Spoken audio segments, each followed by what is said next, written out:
They say it started in Black Hollow, a town so small it doesn't even show up on Google Maps. If you ask the right person at the diner or the librarian with the shaky hands, they'll lean in and whisper about the song. The one you're never supposed to sing. Not unless you mean it. I first heard about it during a winter break visit to my cousin's place out in the sticks. No Wi-Fi, no street lights, just woods and fog and the type of quiet that rings in your ears.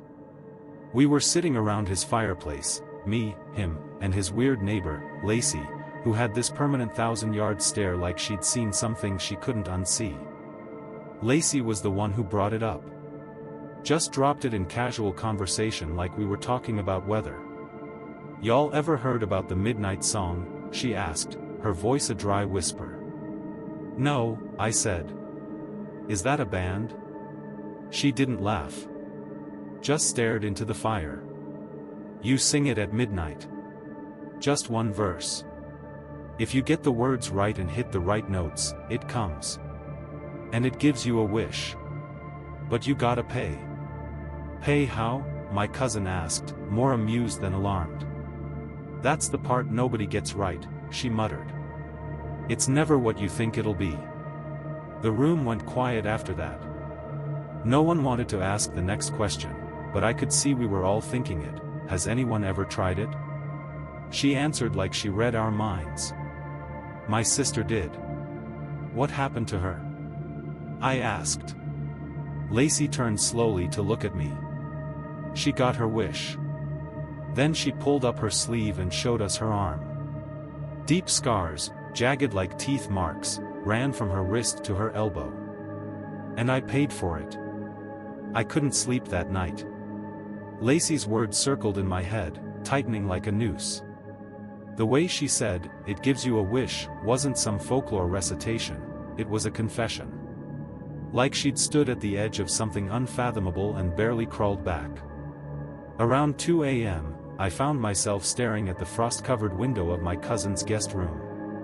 Moonlight made the snow glow, and the woods beyond looked unnaturally still.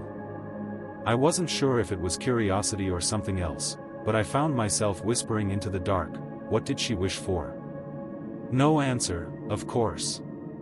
But sleep never came. The next day, my cousin, Dave, couldn't let it go either.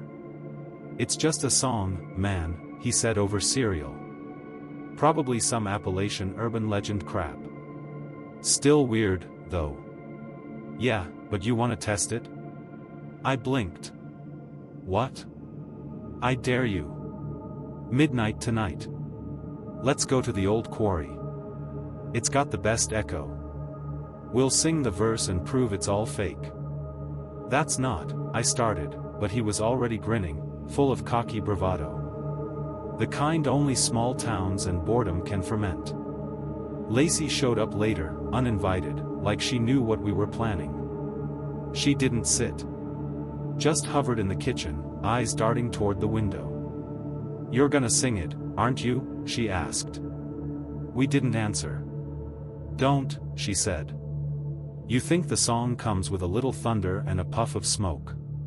You think you're in charge. You're not. What's the price?" I asked. She hesitated. "That's the worst part. You don't know until after." Dave laughed. "Come on, it's just a song. What's it gonna do, haunt us with a melody?" Lacey looked at him like she pitied him. "You'll hear it long after you stop singing. And you'll never be alone again." We should have listened. We didn't. Midnight was waiting. We hiked out to the quarry just before midnight, flashlights cutting through the trees like dull knives. It was colder than the forecast promised, our breath puffing out in nervous clouds. The quarry was a dead place, no birds, no wind, no sound but the crunch of snow beneath our boots. Dave brought a printout of the song's verse. He found it on an old web forum, buried in a thread about obscure folk rituals. The post was anonymous, full of typos, and ended with a warning in all caps, "Do not sing at all." Naturally, we ignored that part. Dave cleared his throat as we stood at the quarry's edge, the moon hanging low like an audience. He read the words once to himself, then handed me the paper. "You do the honors." "Why me?" "You're the one who asked what Lacey wished for." "I didn't want to. I don't even know why I took the paper. Maybe I wanted to prove to myself it was all nonsense. Maybe I was too scared to back down." Either way, when the watch on my wrist clicked over to midnight, I started singing. The verse was short. 8 lines. The melody felt wrong, like it didn't belong to any known scale. It twisted in my mouth, made my tongue feel heavy, made the air feel thick. Moon so hollow, breath so thin. Call the beast that sleeps within. One wish made, one truth shown. Blood for debt you do not own. Sing at midnight, face the gate. Give your want and seal your fate. Name the cost, though not aloud. It comes in silence, cold and proud. I didn't finish the last note before everything around us shifted. The quarry echoed back the verse, but not like an echo. Like a response. The final line repeated, slower, deeper, warped like it had passed through something ancient. My flashlight flickered. Dave's breath caught in his throat. Something moved in the darkness below. And the air began to hum, low and hungry. The hum grew louder, not in volume, but in presence. It was inside us, vibrating in our bones, making the fillings in my teeth ache. Dave dropped the flashlight. The beam spun wildly, slicing shadows across the jagged rock walls, until it landed on something that shouldn't have been there. At the bottom of the quarry, maybe 30 feet down, the snow was parting. No wind. No footsteps. Just parting like something beneath the surface was rising to meet us. I whispered, "We should go." Dave didn't answer. The snow split fully, revealing dark stone, not quarry stone. This was smooth, almost obsidian, like a slab of black mirror. In the center was a thin crack, from which the hum emanated like a heartbeat. And then the crack widened. Something unfurled from it. A shape. Human-sized, but not human. Slender limbs, too many joints. Its skin glistened like oil and shadow, its face obscured by long, tangled strands that didn't move even as it lifted its head toward us. It didn't speak. But I heard it. Not in my ears, in my mind. Like a thought I'd forgotten having. Cold and ancient and patient. "What do you seek?" My mouth opened. I don't remember choosing the words.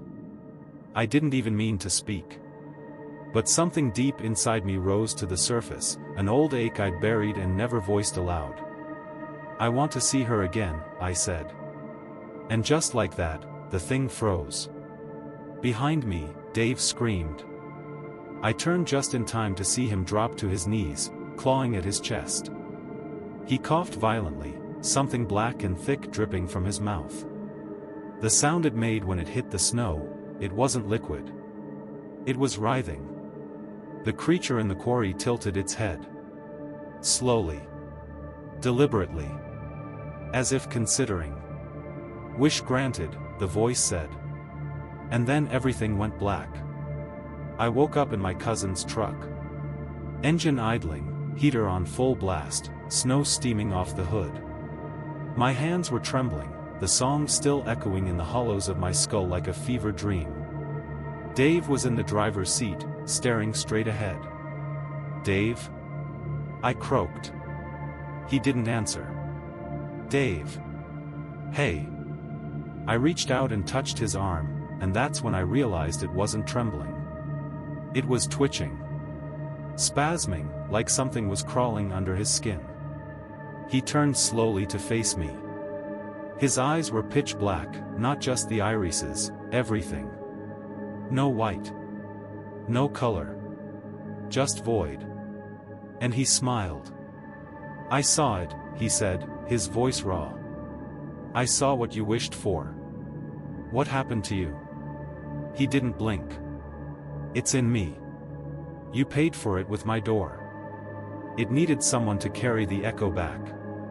What are you talking about? You wished for her, didn't you? I didn't answer. I didn't have to. Dave leaned in close enough for me to smell the iron in his breath. It's already begun. And then he blinked, and just like that, his eyes were normal again. He shuddered, shook his head like he'd been underwater, and said, "What the hell, where are we? How did we?" But I couldn't respond. Because standing on the side of the road, just beyond the window, was her. My sister. The one who died in 2017.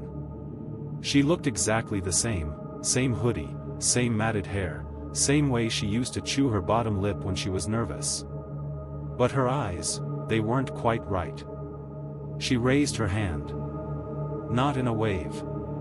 In a beckon. I pressed my hand against the glass. And that's when Dave started screaming again. Dave thrashed in the seat, his scream sharp and strangled, like he was choking on it.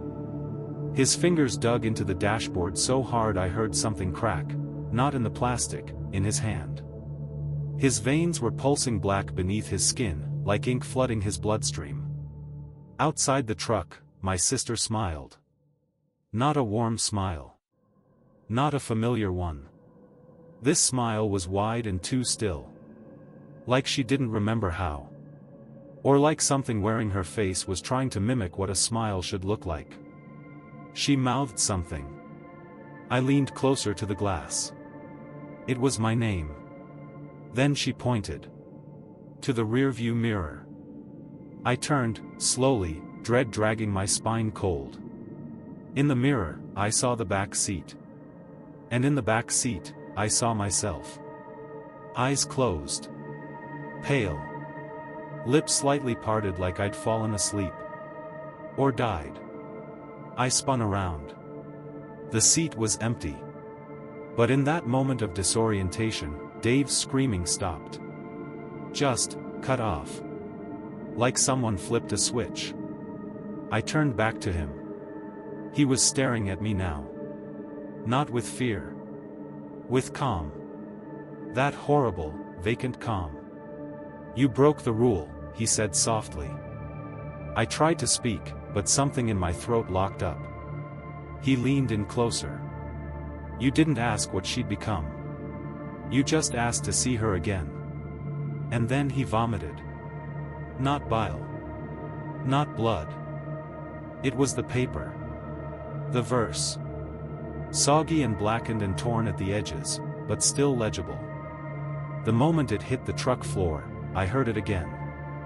That same inhuman hum from the quarry. Distant, but getting closer. Dave's body started to shake, limbs stiffening like a puppet strings were being pulled tight. The hum grew louder. And the engine died. We were no longer alone. The truck went still. No rumble of the heater, no click of cooling metal, no sound at all, just the hum, growing like it had found a mouth to sing through. I grabbed Dave by the shoulders, shaking him, yelling his name. But he was locked in place. His eyes weren't black anymore. They were glassy, like he'd been drowned in them. I heard a knock on the window. I turned. She was there again. My sister. Only, not quite. Her smile was too wide now. Skin stretched, cracking faintly at the corners of her mouth. Her hands were wrong too, longer, fingers slightly curved like claws, pressed gently against the glass. She mouthed another word. Let me in. My heart pounded like it was trying to escape my chest. I shook my head. No. No, I didn't mean this. This isn't what I meant. The door lock clicked. On its own. She didn't move. But something did. From the shadows beneath her feet, something began to rise. A second shape, tall and narrow, smoke-thin and jerking with every movement like broken stop-motion. It mirrored her, limb for limb, but in reverse. Where her hand was soft, this thing had needles. Where she smiled, it split into a grin of jagged, shifting teeth. I scrambled across the seat and grabbed the paper. The verse was soaked and foul-smelling, but I read it again, praying something would undo what I'd set loose. The hum stopped. Dave gasped, like he'd surfaced from drowning. He looked at me with wild, terrified eyes. "Drive," he choked. "The engine's dead. Drive." I turned the key. The truck roared back to life. Just as the thing outside bent forward and smiled with my face. We tore down the snowy road, tires screaming against the ice as Dave slammed the gas. Trees whipped past in a blur of shadow and moonlight. The rearview mirror shook with every bump, but I couldn't stop looking at it. That thing was still standing at the quarry's edge. Still smiling with my face. Only now it was waving. Dave was muttering under his breath. At first, I thought it was nonsense, but then I caught pieces of it, lyrics. The verse. Over and over, like he thought it might protect him. Or maybe keep something asleep. "Did you see it?" I asked him. He didn't answer. "Dave, did you see me in the back seat?" Still nothing. Finally, he whispered, "It's called a refrain." "A what?" He looked at me like I'd already failed a test. "That thing. The one that copies you. That's what the old threads called it. You sing the song, you get your wish, but it leaves something behind. A copy. A shadow. It starts out looking like the thing you wanted, but it keeps changing." "How do you know all this?" He didn't answer. But his hand tightened on the wheel. We drove for miles. Roads we didn't recognize, turns that didn't exist on any map. The forest closed in, growing tighter, darker. Like it knew we were running. Eventually, the truck began to slow. Not because we wanted it to. The fuel gauge was full. But the speedometer dropped anyway. 20. 21. 22. I slammed my hand against the dash. "What the hell?" "We're being pulled back," Dave whispered. In the side mirror, the trees began to shimmer. Not with light. With reflections. Our reflections. Dozens of them. Each one grinning. Each one slightly wrong. The truck finally rolled to a stop on a narrow path flanked by trees so tall they swallowed the moon. Dave killed the headlights, but the world didn't go dark. The forest glowed faintly, not with light, but with us. Reflections shimmered on every surface, wet leaves, frosted windows, even the snow-covered road. They blinked when we blinked, smiled when we didn't. And every single one wore our faces, twisted subtly into masks of joy, or rage, or blank, empty serenity. Dave's breath came in shallow gasps. They're echoes. Fragments of us. Left behind every time someone sings the song. How do we stop it? I asked. You don't, he said quietly. You end it. There's a difference. The passenger door creaked open. Neither of us touched it. A shape stood outside, my sister again, but wronger than before. Her limbs too long, her spine too curved, her smile split right up to her cheekbones now. She raised her hand, not to beckon this time, but to point behind us. I turned. The rearview mirror was gone. Just vanished. And in its place, something stared back from where it should have been. A hole in the world. A black space that shimmered and shifted and pulsed like a heartbeat. I think, Dave said, voice hollow, that's where it comes from. Then the truck began to shake. Not violently. Rhythmically. Like something breathing beneath it. I looked down. Beneath the floorboards, I saw eyes. Thousands of them. All blinking in unison. All focused upward. All watching. And then a voice whispered from everywhere at once. Wish fulfilled. Debt pending. I couldn't move. Not because I was frozen with fear, though I was, but because I could feel something tightening around my limbs. Not ropes. Not hands. Intention. Like the air had grown aware and wrapped itself around me. Dave started reciting the verse again, but it was different now. Twisted. Each word came out backward, syllables folding in on themselves like the song had rewritten its own tune. His nose began to bleed. "You're not helping," I hissed. "I'm not trying to help," he whispered. "What?" He looked at me, and I saw the truth behind his eyes. He knew. From the beginning. "You weren't the only one who made a wish," he said. "I asked for a way out. Years ago. I sang it first." The truck door on his side flew open. Wind didn't rush in, silence did. A thick, drowning kind of quiet that swallowed everything. "I didn't pay back then," Dave said, almost tenderly. "But the song doesn't forget." He stepped out before I could grab him. And the ground swallowed him whole. No scream. No impact. Just gone. The reflection of him in the window didn't follow. It stood behind the glass, still grinning. Then it blinked at me. Twice. And vanished. I turned back to the forest.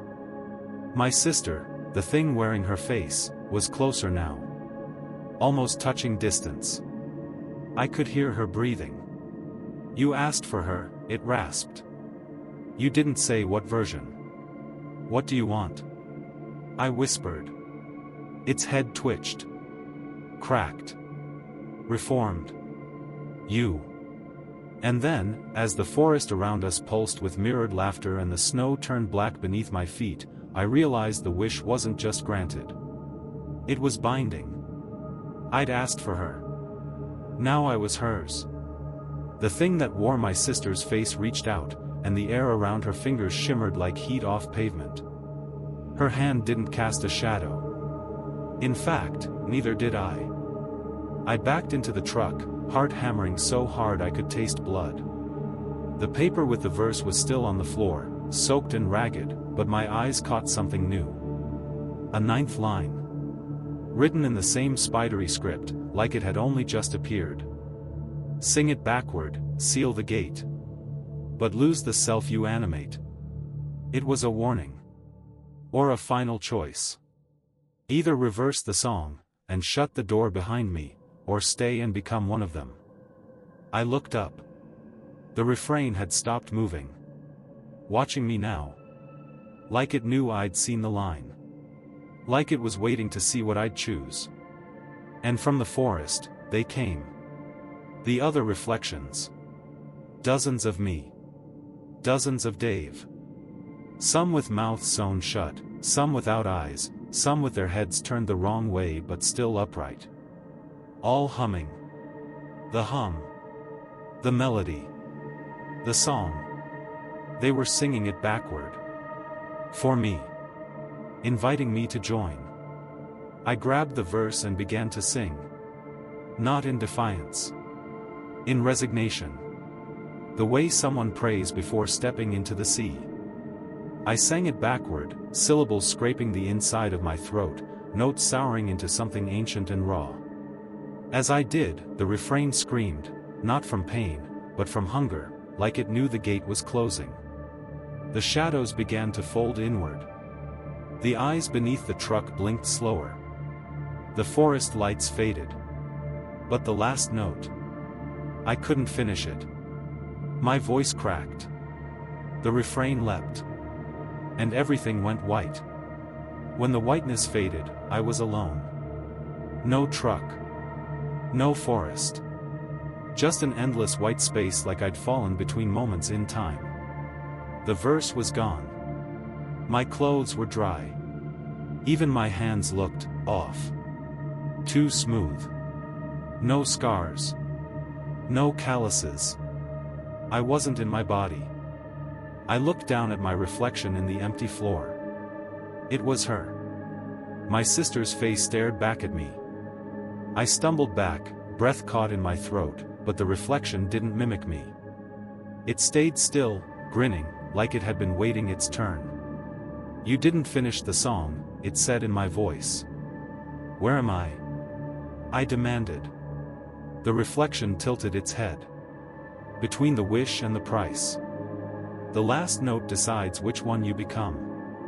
I tried to scream. Nothing came out. "You wanted to see her again," it whispered. "But now she'll see you forever. Every mirror. Every shadow. Every flicker of something not quite right in her world, that's you now." "No," I croaked. This can't be the cost." "Oh, but it is. You asked to see. That's the hook. You never said you wanted to touch. Never said you wanted her to be real again. Just that you wanted her face. And now, you've borrowed it." I dropped to my knees, the weight of that truth pressing down like gravity in reverse. I was the echo now. A memory turned parasite. A wish turned wrong. The reflection leaned closer. "You can sing the song again. You can always sing. But every time, a little more of you fades. And a little more of us comes through." Then it grinned, wider than any human mouth could. "Ready to hum?" I ran. I don't know why, there was nowhere to go, but I ran anyway, the whiteness stretching endlessly in every direction. My feet didn't touch ground, not really, but I moved just the same, driven by instinct, or fear, or something older than either. The humming followed. Not loud. Not close. But inside. It slid along my spine, coiled beneath my ribs. Not a song now, a need. Like a hunger forming a mouth behind my thoughts. I came upon a door. It wasn't there a second before. No frame, no hinges, just a rusted slab of iron standing alone in the void.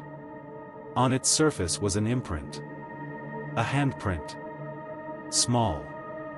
Child-sized. I knew it was hers. I placed my palm over it.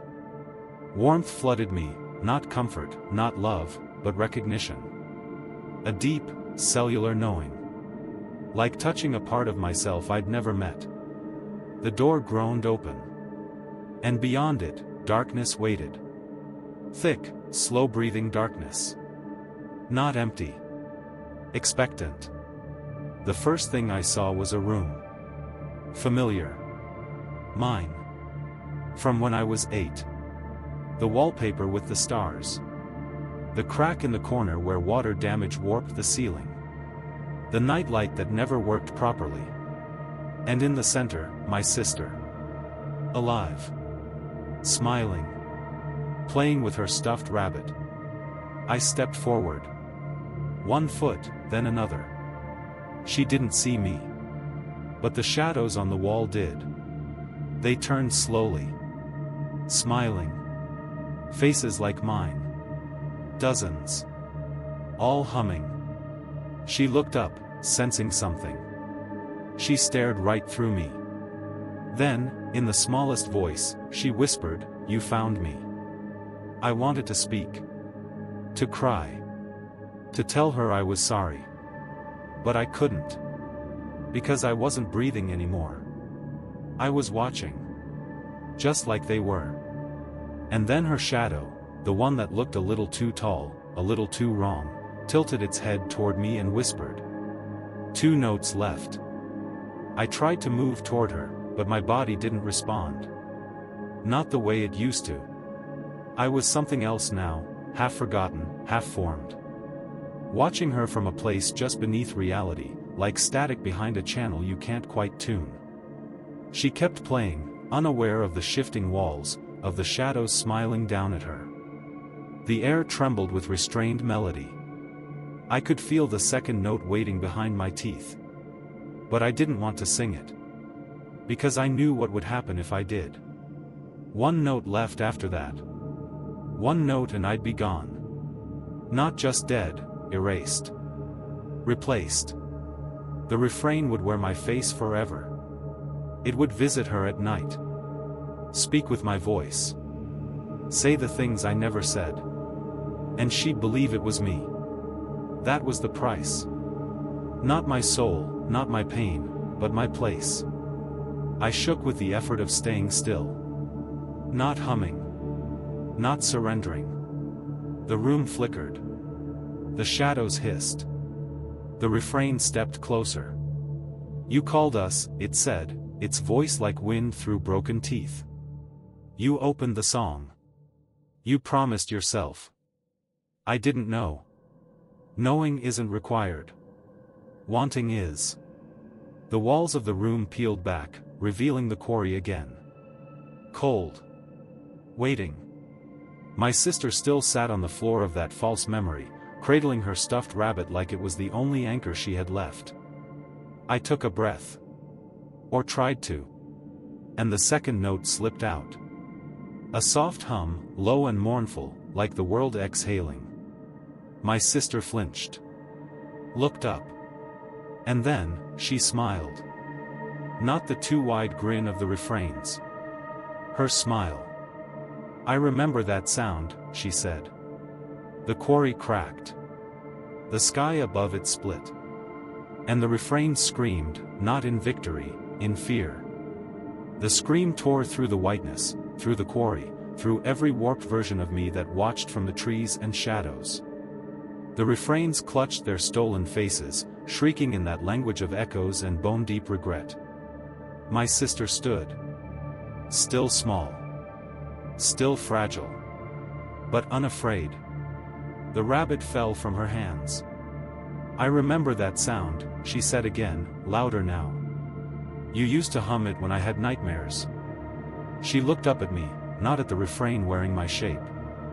Not at the twisted versions writhing along the quarry's edge. At me. The real me. Somehow, she knew. And in that moment, I realized the truth the song never told: the final note isn't a surrender. It's a choice. One last sound to make. One last truth to sing. And so I did. Not a scream. Not a hum. Her name. Softly. Gently. Like I used to when I sat by her hospital bed and prayed she wouldn't slip away. And the world shuddered. The refrain collapsed into smoke, folding inward like burned paper. The mirrored trees cracked and shattered. The verse, the quarry, the watchers, all fell into silence. And then, light. Real, warm, golden light. I was back. In the woods. Cold air on my skin. The faint sound of wind in the branches. No truck. No Dave. No footprints but mine. But in my pocket, a small, stuffed rabbit. Worn, but warm to the touch. And on the breeze, her voice. Just one word. Thank you. I never sang again. The end.